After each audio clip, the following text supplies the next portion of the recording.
In 1945, the Axis powers were defeated, but the victory left Europe in absolute ruin. Millions of people were desperate for food, jobs, and a basic sense of safety.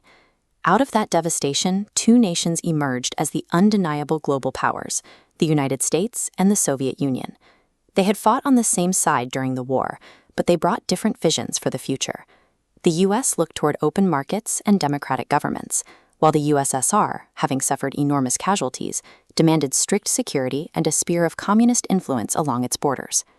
Looking at the map of Europe right after the war, you can see the immediate geographic problem. After being invaded by Germany twice in half a century, Soviet leaders demanded a physical buffer zone. They began installing friendly, communist governments across Eastern Europe to sit squarely between Russia and the West. That buffer zone hardened into a permanent divide. An ideological wall dropped right across the continent, splitting the capitalist West from the communist East. Winston Churchill famously called this division the Iron Curtain. The continent now served as the primary front line for two competing global ideologies. The first major crisis hit directly in the middle of that divide: Germany. The country was split into occupation zones, but the capital city of Berlin sat deep inside Soviet territory.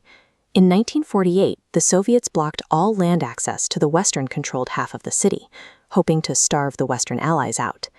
The U.S. and its allies responded by moving everything through the sky. For nearly a year, cargo planes flew in a massive, continuous loop, dropping thousands of tons of food, fuel, and supplies into West Berlin until the Soviets finally lifted the blockade.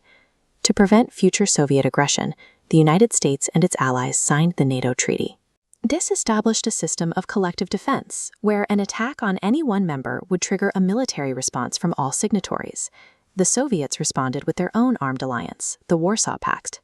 The stakes escalated in 1949 when the Soviet Union tested its own atomic bomb. The United States no longer had a monopoly on nuclear weapons, and both sides began frantically building larger bombs, long-range missiles, and heavily armed submarines. Because both sides possessed enough firepower to ensure the total destruction of the other, the risk of a direct head-on war became a guarantee of global annihilation. Since direct combat was too dangerous, the superpowers competed through proxy wars. As shown on this map, the US and the Soviet Union funneled weapons and money into opposite sides of local civil wars, using third-party countries to gain strategic influence. The first eruption happened in Korea, divided between a Soviet-backed North and a US-backed South. When the North invaded in 1950, it triggered 3 years of brutal combat, ending in millions of casualties, and a divided border that remains today. While proxy conflicts raged abroad, ideological fear infected the home front. In the United States, politicians like Senator Joseph McCarthy led aggressive congressional hearings to heavily investigate and expose suspected communist sympathizers. High-profile investigations and blacklists cost thousands of citizens their jobs and reputations. These investigations created a culture of public suspicion, where an accusation of communist sympathy could end a career overnight. Fear of the enemy didn't just dictate foreign policy, it became a tool for domestic control. The competition soon expanded beyond Earth's atmosphere. In 1957, the Soviet Union launched Sputnik, the world's first artificial satellite, shocking the American public and kicking off a massive race for technological prestige. The Soviets scored another major victory by sending Yuri Gagarin into orbit. The United States responded by pouring billions into NASA, eventually landing astronauts on the lunar surface during the Apollo 11 mission. Back on the ground, the reality was much grimmer.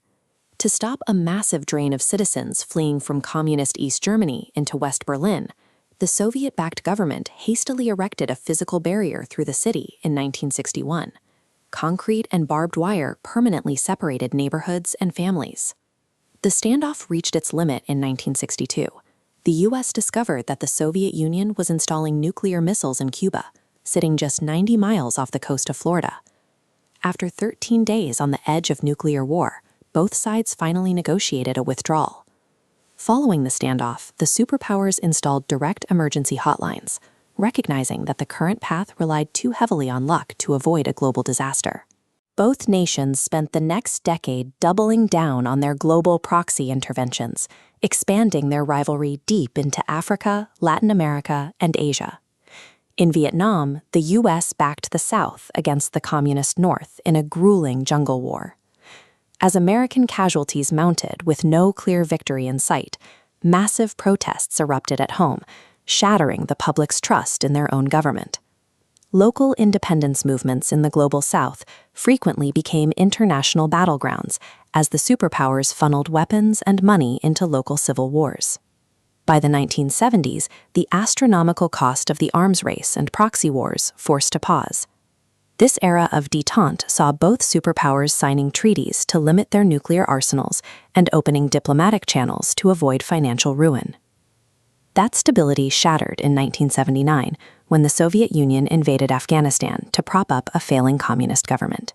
They found themselves bogged down in harsh terrain, fighting a grueling decade-long war against U.S.-backed local resistance fighters. Afghanistan became a massive drain on the Soviet economy, military budget, and public morale, exactly when the nation was at its most vulnerable. Sensing that weakness in the 1980s, the United States ramped up its military spending, pressuring the Soviets to match a level of defense spending they could no longer afford. While the Soviet military remained massive, the system supporting it was failing.